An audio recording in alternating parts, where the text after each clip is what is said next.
Welcome, everybody. I should say that for myself. I didn't participate the last few weeks, but it's so nice to be back and seeing you guys' faces. So today's a special program. We've got a special guest, and I've got the honor to introduce him. His Holy Grace Bhakti Vasudeva Swami.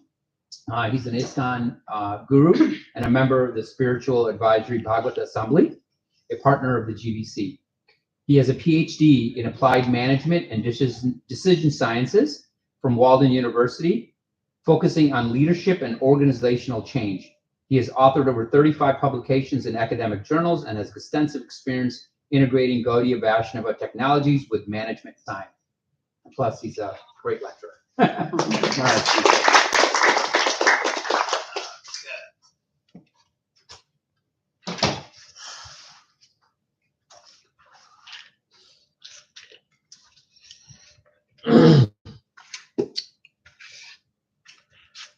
Good evening, everyone.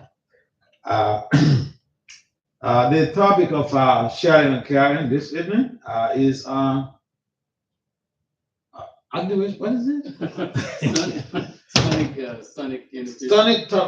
Sonic therapeutic intervention for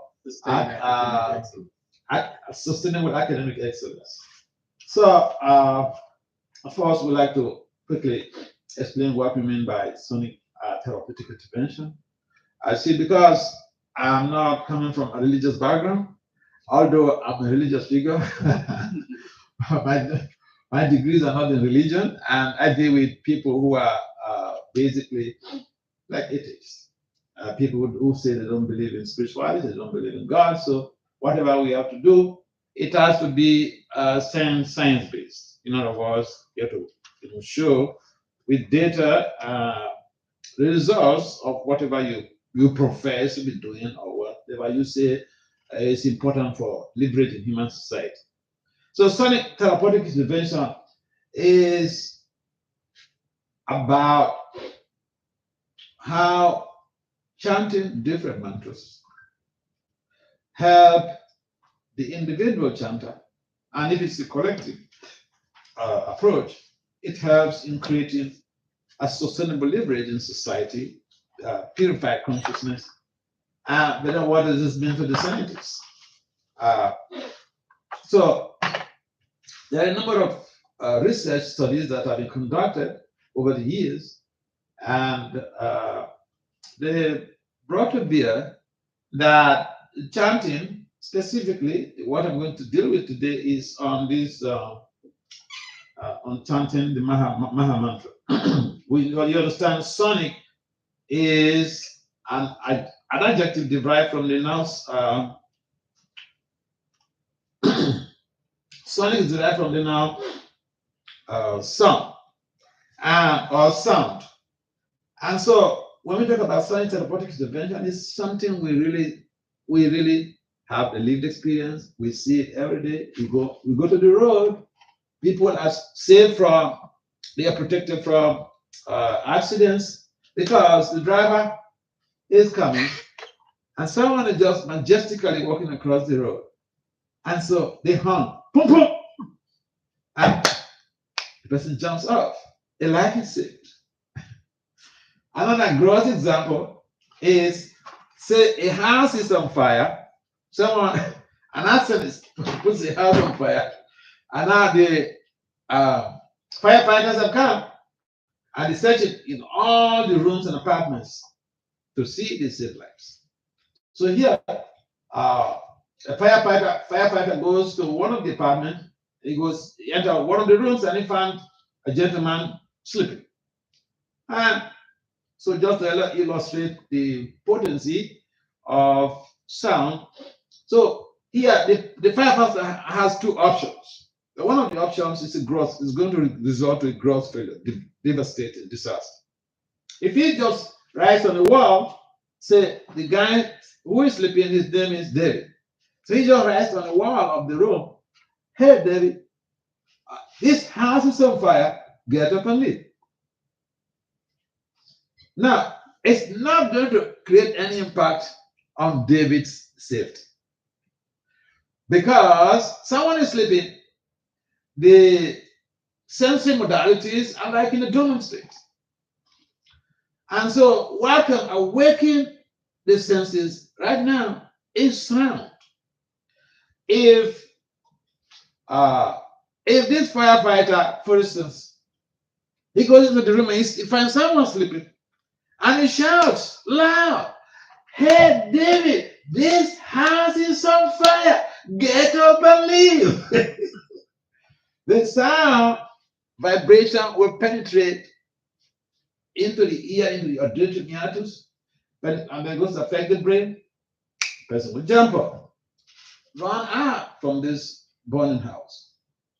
So that shows grossly how sound impacts on our behavior. In the Vedic literature, I see that most of you, or majority of you, are Indians here. So you're familiar with the Vedic literature and Vedic mantras. It is sometimes people think that these things are done ritualistically and they have no effect or no value. But no. I'll give you an example. In 1990, there is this fellow who conducted his PhD research in Florida State University, and he conducted research in the Department of Social Sciences. In the Department of Social Sciences, and he came out. His thesis, his dissertation topic was on the effect of chanting the Hare Krishna mantra on stress, anxiety, and ignorance. Depression and ignorance. So literally, he conducted a random sampling. His sampling methodology was random because there are different sample approaches or sampling methodologies. And in most cases, in the quantitative research methods, we use random sampling. So he used random sampling to be able to generate research participants. And he had a control study and a regular group. Now, he gave this Hare Krishna mantra to one of the groups, and then the other group, he concocted some mantra. He created some mantra. And so, prior to the experiment, there were some measurements that were conducted. And during the period that they were chanting, the group that were given the Maha mantra were chanting the Maha mantra, and then the other group were chanting the fake concocted mantra. And then he found out, and then he measured their anxiety, stress levels. During that period, the anxiety and stress levels plummeted compared to prior to the beginning of the experiment. And this is documented on the web. It's on the web as part of the Florida State University dissertation website. And you could Google that up. The effect of the Hare Krishna mantra on stress, anxiety, depression, and ignorance. Now, that is not the only research that has been conducted regarding mental, regarding how this mantra impacts on anxiety, stress, or depression. Now, what has stress, anxiety, and depression got to do with academic performance or academic excellence? If someone is depressed, for instance, is really depressed, will he be able to study? I think he'll go to see a clinician. He can't move forward with mental health challenge as depression. And sometimes depression could be so heavy, people commit suicide. In most cases, when people have high level of depression, it becomes like an emergency situation.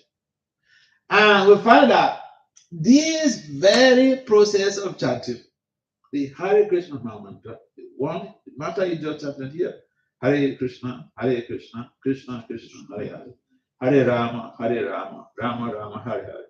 It mitigates depression levels. anxiety, and stress. And there are quite a number of research studies conducted in the West and even in the Indian subcontinent. Scholars from the Indian subcontinent have also conducted some research on these very themes: mental health challenges, mitigation of mental health challenges by the process of chanting the Hare Krishna mantra. And keep in mind that someone who has to excel in their academic performance must be mentally alive, must be mentally healthy. Because mental health, mental illness, and high academic performance, they go ill together.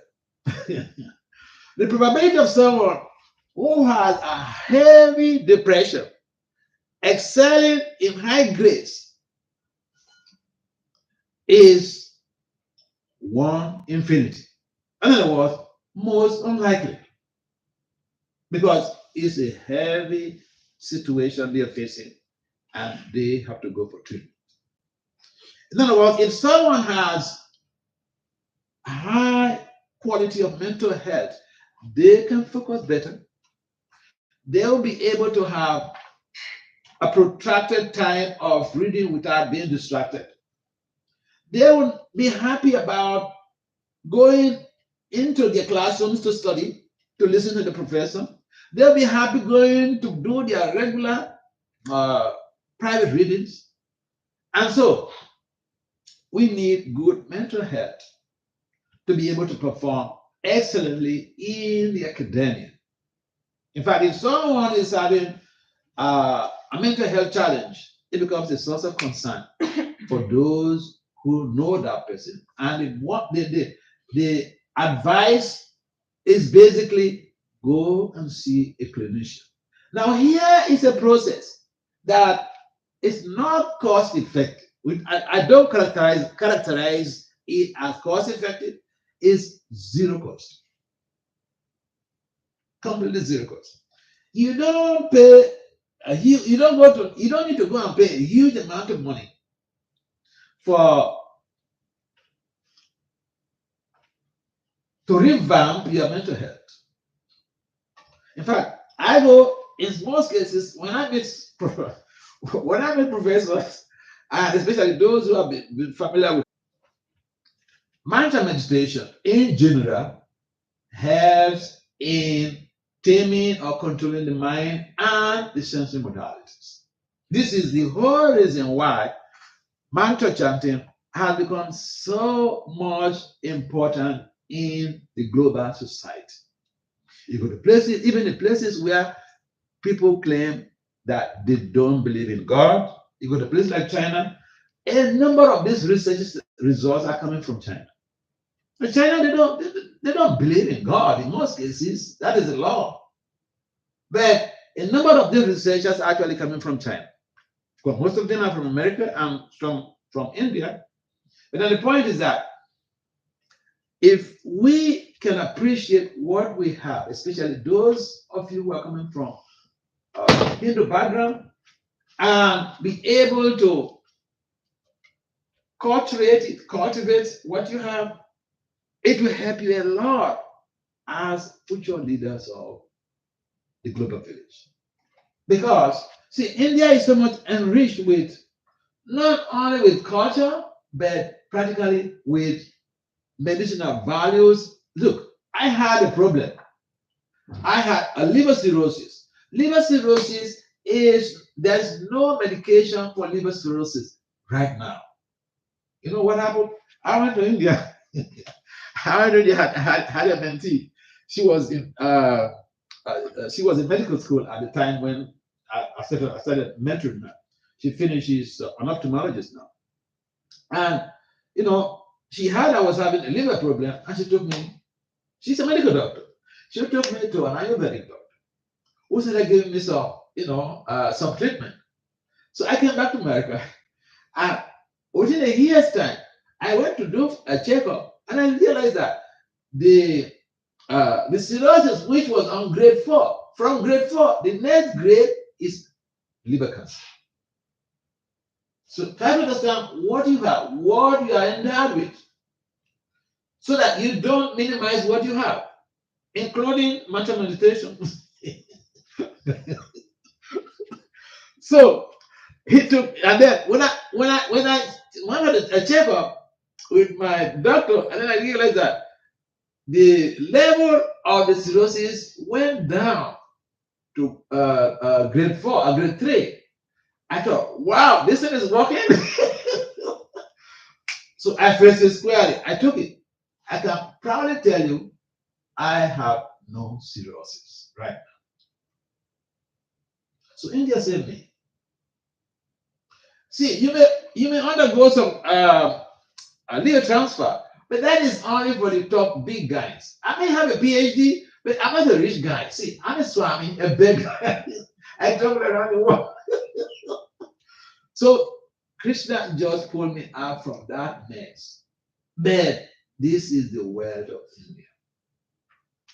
And therefore, don't minimize your cultural heritage. Don't minimize your spiritual heritage, because it matters. And those of us who are not even born in India, we are reaping so much from the Indian tradition. And so it is important for us to understand that the chanting of mantras plays a vital role in social transformation. The students who are excelling in their studies, the rate at which students excel in their grades determines the future of that country. Because these are the people who will become big-time engineers, big-time researchers in the future. Because for you to go further in your educational pursuit, say you finish your first degree, you need to have a particular GPA. In America, you need to have a specific GPA before you get admitted to graduate school. And after finishing your master's, you need to have a specific GPA before you get admission to do a PhD. And here, what is there in the Indian cultural heritage is promoting that which enables people to go further in their career to the top. Because we need excellence, we need academic excellence in that matter for leveraging our future career. Now, let's get this point clear. This mantra meditation we're talking about, when we say, well, apart from the Hare Krishna mantra, there are also other mantras which are. Is it the same? Yes. Any mantra you chant, a mantra means what? Man means mind, and tra means to free. A mantra means a combination of transcendental sound vibrations that extricates the mind from anxieties. So any mantra you're chanting, as long as it is not geared towards assassinating someone, it's helpful. Because mantra, by definition, helps us in creating a positive social change or a positive spiritual change, or in this case, a positive academic change. So those of you who are exposed to this world of mantras, don't play around it. Don't think. See, when we have something, the tendency is to minimize it. I may not have a Lamborghini right now. If I have a Lamborghini tomorrow, it's nothing to me. I just, I bullshit it. Similarly, those of you who are coming from Indian cultural background, you may bullshit your cultural heritage. But see, those of us who were not born in India, we are coming to remind you what you have. And you can imagine, look, for 40 years, I've been to this system. I've been doing this mantra meditation for 40 years. So, you think I'm stupid? Well, if someone has no skills, you may say, well, you don't have anything to do with your life. That's why you're doing this matter meditation. That's why you're turning this Hare Krishna mantra. Hey, boy, I have a PhD with over 35 publications in peer-reviewed journals. They call me here and there. Okay, so I have skills, but I am not complete myself without this very tradition, without this very philosophy, without this mantra meditation. It keeps me going. I tell you a story from my own lived experience. When I was doing my PhD program, PhD project, we had a course. It's statistics, PhD level statistics. And those of you who have studied statistics, you know how statistics is very, very challenging. We had 10 PhD students in that class. It's a compulsory class. Before you go on, you proceed on to do your dissertation research. It was titled Quantitative Reasoning and Analysis. Now, of those 10 students, the course was so difficult. Those 10 students, no one passed the exam. I was the only person who passed the exam. Who passed that course. And I got 90 plus. The professor was a white guy, a Caucasian. He fell in love with me. He thought, what? This black dude? But then, you know, I like sharing my secrets with people. I don't have any secrets because the Vedic culture is not a secretive cult. And I've derived so much from my practice of, or the use of the Vedic wisdom in leveraging my own life and in helping people. Now, if someone understands also that as a student, you could get to a stage in your studies that you are not able to sleep. What is that disease called? Huh? Insomnia? No, insomnia. Insomnia. So you could get into an insomnia state. There are several reasons, there are several causes to that. But a number of students get into that stage where they couldn't sleep or they can't sleep because of anxiety in most cases, overwork. The good news, the good news is that the chanting or the good news is that mantra meditation helps in mitigating insomnia. That was just a research study published 2023. Just very, very correct. Insomnia. Now, insomnia and academic excellence they don't go side by side. They are opposite polarities. Again, the probability of someone suffering from a protracted insomnia to attain academic excellence is 1 infinity. Because insomnia could give rise to madness. So here we are. You don't need pills. You don't need prescription medication. The researchers come up. Again, they are not Hindus. That you said they are biased. These are objective management science researchers. Researchers that come up with the results that the chanting or mantra meditation helps in forestalling or preventing insomnia. Who wants insomnia?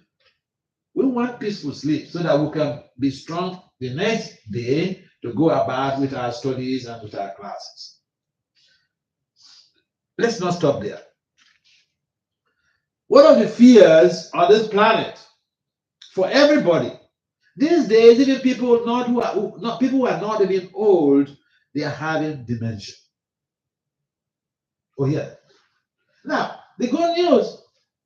Oh, let's analyze what dementia can do. Dementia wipes off either part of your memory or your whole memory. And it's a horrible thing to deal with. The good news is that mantra meditation helps in creating a leverage in other words, it mitigates our vulnerability to dementia. Let's get these points clearly. If someone is having dementia, will they attain academic excellence? No matter how proficient they are in research, will they? No. Therefore, all of these factors pinned together, we can infer that the chanting of mantras, or specifically the chanting of the Hare Krishna mantra, promotes academic excellence. I don't want to take so much of your time. I just have to brush through the fundamental findings there, and you could check out these things. You are intelligent boys and girls. You can check out these things on the web. So, any comments or questions?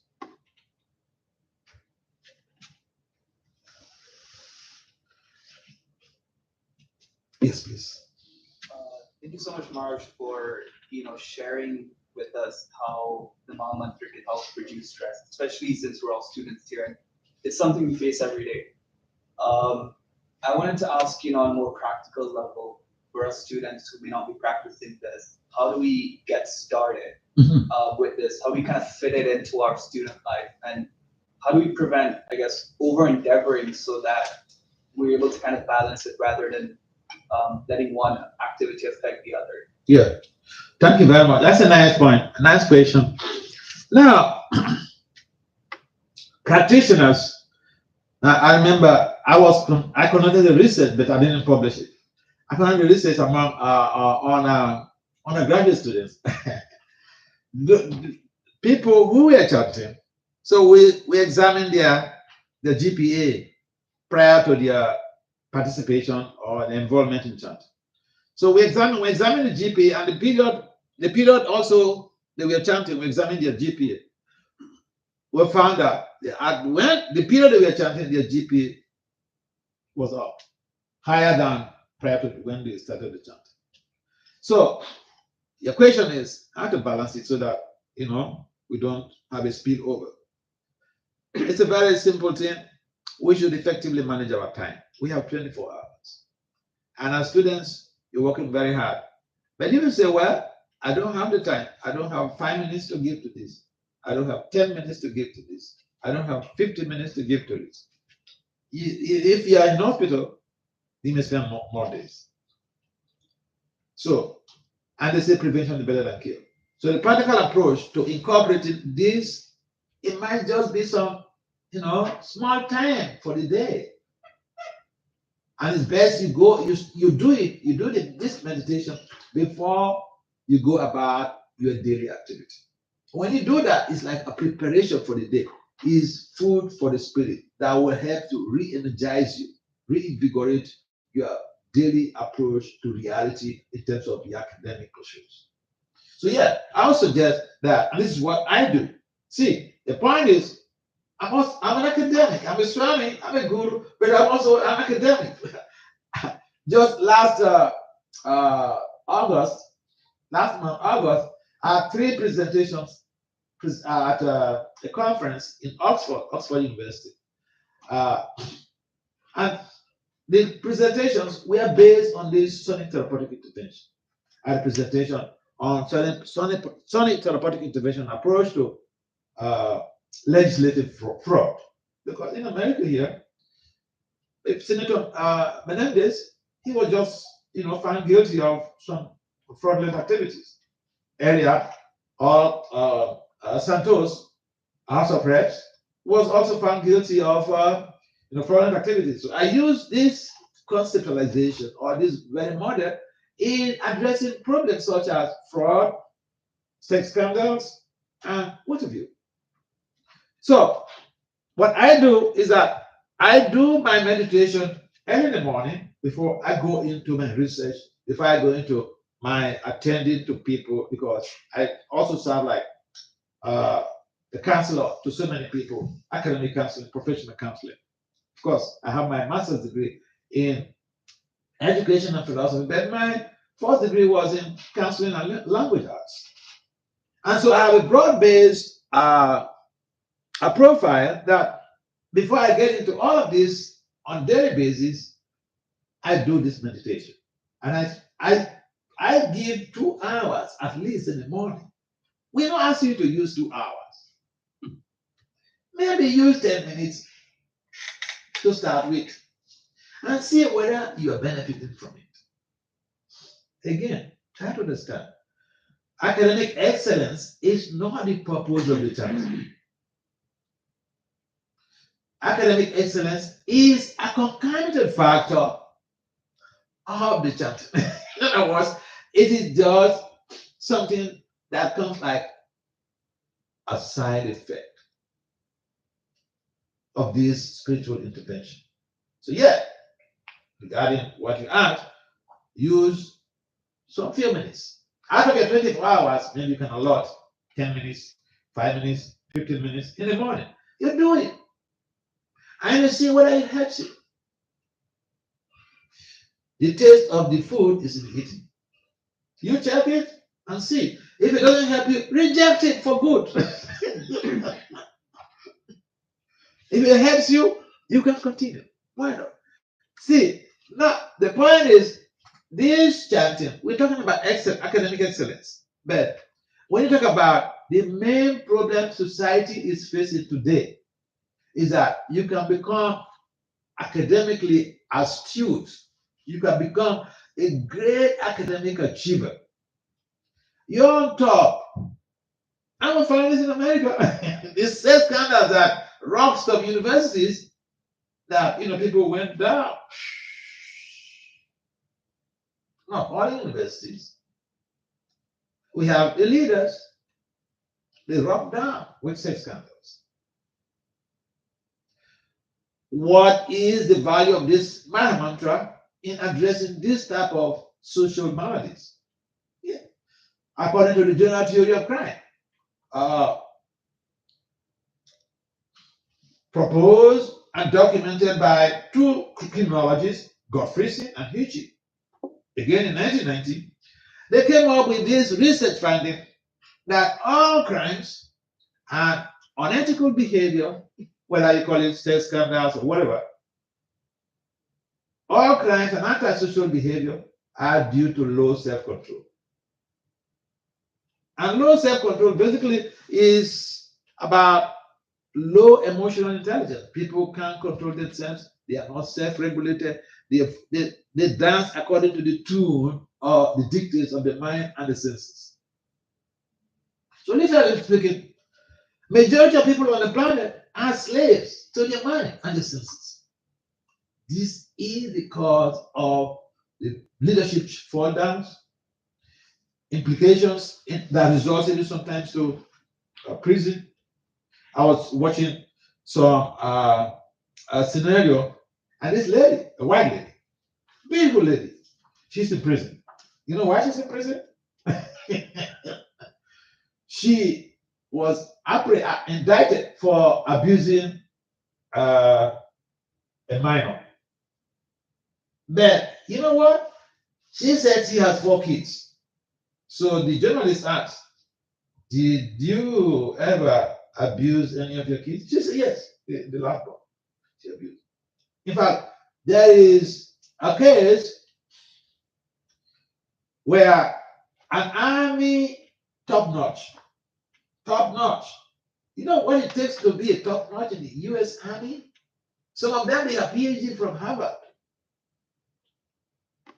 An army top-notch was indicted. What? For what? For sexually assaulting his own daughter. This is a typical example of low self-control. And then the beauty of it all is that this chanting helps to promote self-control. In fact, the difference between the person who is chanting, the difference between the swamis or Goswamis and the ordinary people is that the swamis are controllers of the senses. The other people are godasas. If you're not able to control your senses and your mind, you become a godasa. In other words, you're a slave to the mind and the senses. And then very, very easily, you can become a statistics. If even you become the best in your dissertation topic, and you attain the highest position on the planet, and you are not able to regulate the activities, the dictates of your mind and your senses. It's just a matter of time. You can be the president of the United States and tomorrow become a fellow. Oh yeah. So yeah, we need to give small time to it, especially you guys, you're coming from a very rich background, culturally, spiritually rich background. Don't neglect your rich spiritual culture. Do something to help yourself. In America, sex looks like it's free. It's not free. When you get someone impregnated, for next 18 years, you are the president.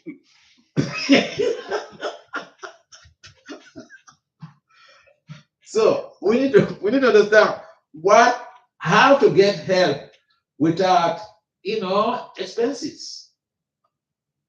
So the mantra, you give small time to read. Focus on your studies. Focus on your studies. We enjoy people. Focus on your studies. I see in India there is a young boy who approached me. He wants to be my disciple. I said, except you go and have a first degree. No way. Go look for another guru.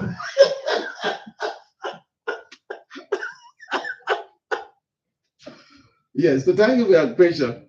Any other questions or comments? Maharaj, one thing. What is it? If you are to draw a comparison between mantra chanting and meditation, how will it be? Okay, meditation. Mantra chanting is also a meditation, a type of meditation. A mantra chanting, when it is audible, that is what I'm referring to as sonic therapeutic meditation. And Lord Chaitanya Mahaprabhu, he inaugurated. Lord Chaitanya appeared in Navadvip, Navadvip there. Lord Chaitanya Mahaprabhu, when he appeared, he came to inaugurate. He inaugurated the sat-cit-ananda movement, collective chanting, and we call that collective endeavor that brings about a high profile result.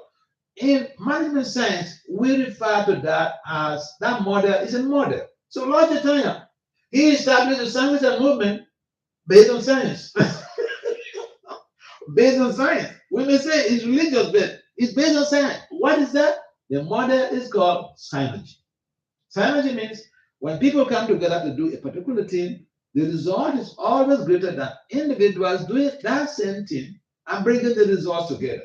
So the difference between meditation and chanting is that the chanting is basically you are hearing, you are engaging also your auditory meatus, or you are hearing faculties. The meditation, some people can just sit down and cross their legs and close their eyes and just be quiet. I remember when I was a kid, I was trying to do meditation, and I would light a candle and be looking into the candle, So that is what people do. Sometimes people just engage on something. What is meditation? Literally speaking, meditation means to saturate one's consciousness with high profile spiritual vibrations. So in the meditation is just, and the literal meaning of meditation is to think about. You can meditate on anything. You can meditate on your head. You can think about your head. But that is not going to bring us any positive, sustainable, fruitful result. So, there are different types of meditation. And when we say mantra meditation, it involves the use of mantras or transcendental sound vibrations that help the meditator to free themselves from the anxieties caused by the mind and the senses. Thank you. Any other comments or questions? Excuse me, what time am I supposed to stop? Yes, any other comments or questions? Yes, please. You use the word low emotional intelligence. Huh? You use the word low emotional intelligence. Yeah, low emotional intelligence. So how can I tell if I have low emotional intelligence, and how can mantra meditation help me?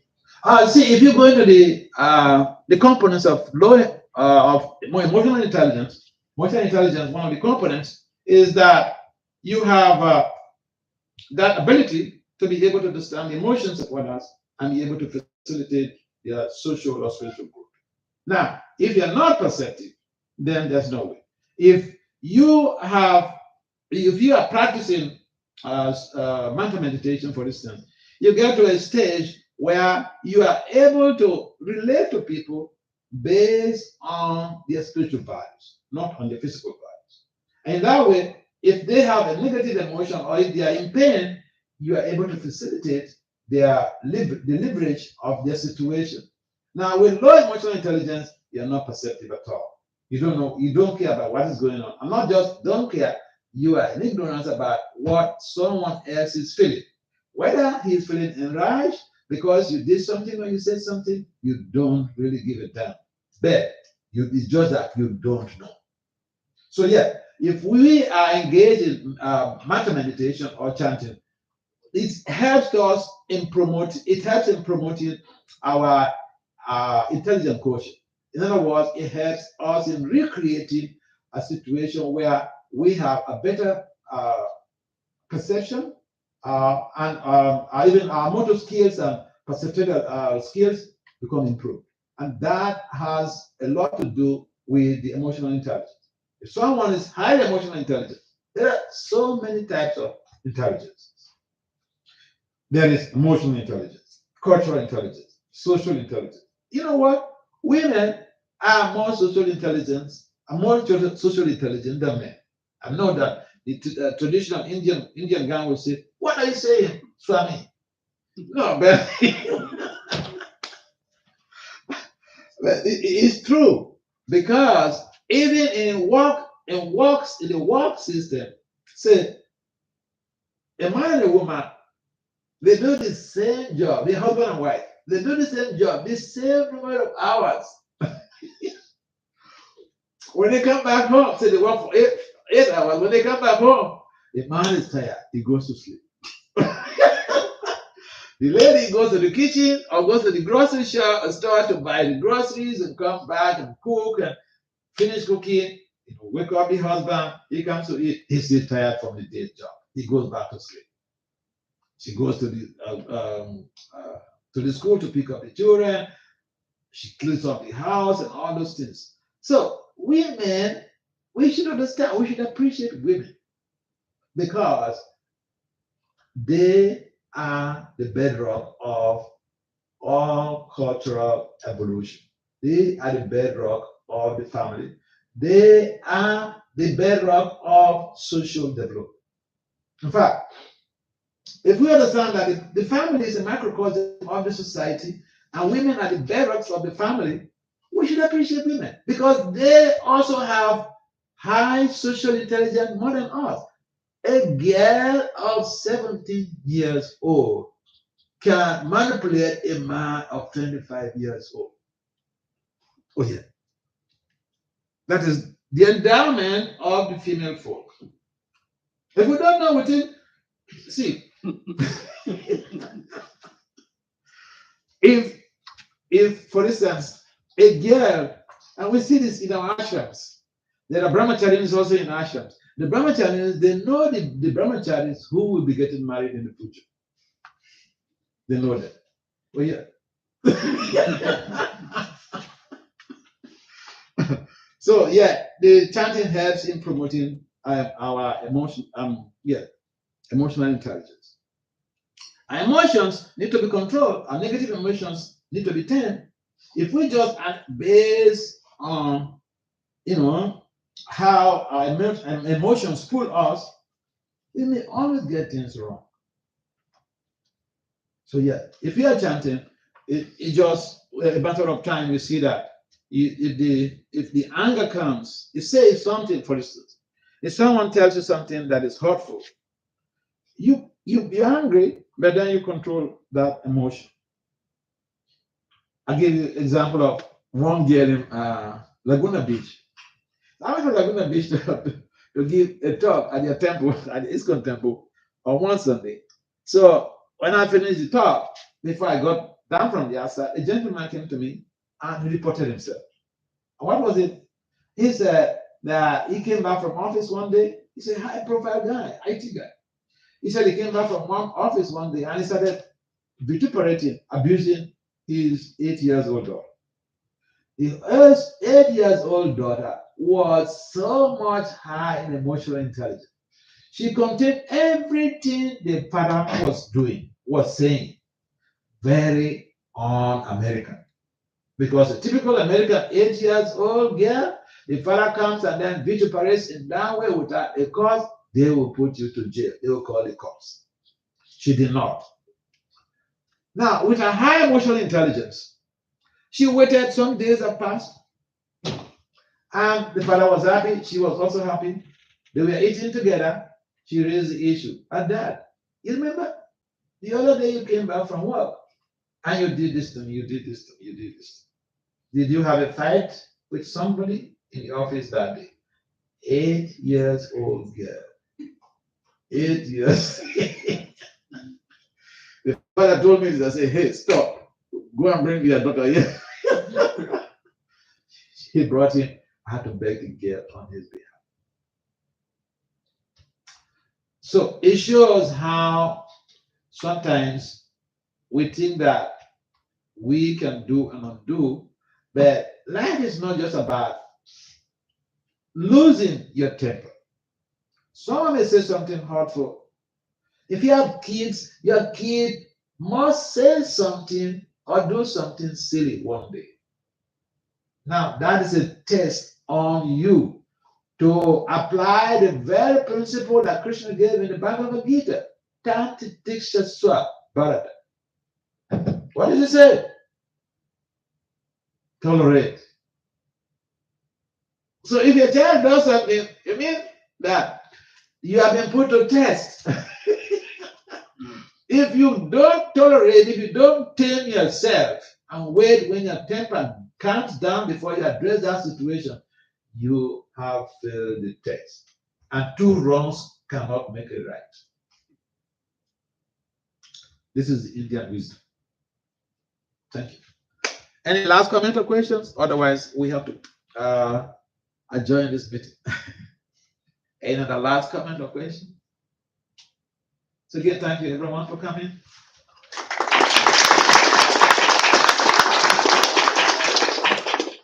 Thank you, Maharaj. You're welcome.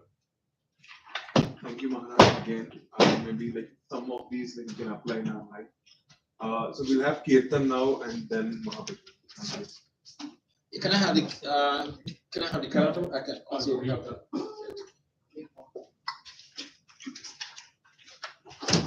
Yes. Maybe a smaller one. Maybe a smaller one. I'm a small guy. Oh, yeah.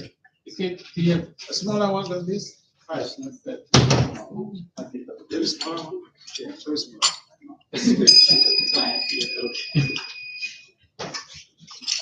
All right.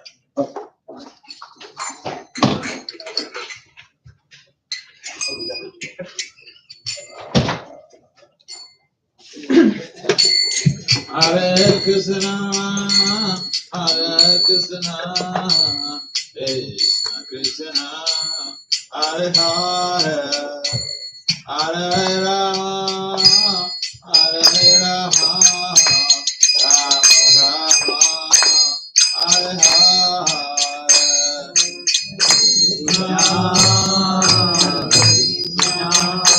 Krishna Krishna, Hare Hare, Hare Rama, Hare Rama, Rama Rama, Hare Hare, Hare Krishna.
Thank you very much for participating. Cheers.